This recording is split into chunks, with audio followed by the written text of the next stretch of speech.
Ready to start building your credit and earning rewards? In 2026, student cards are better than ever.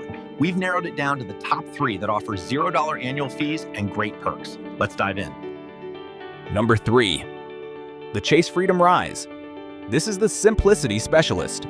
You get a flat 1.5% cash back on every single purchase, no categories to track. Pro tip: having a Chase checking account with at least $250 can significantly boost your approval odds if you're brand new to credit.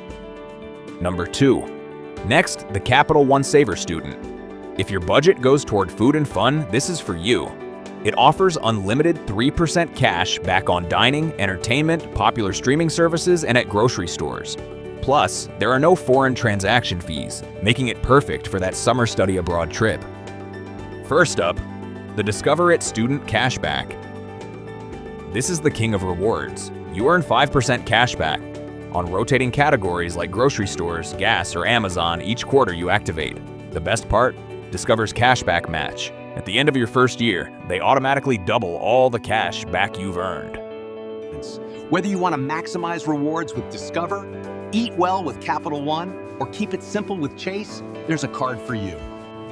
Remember, always pay in full and on time to build that score.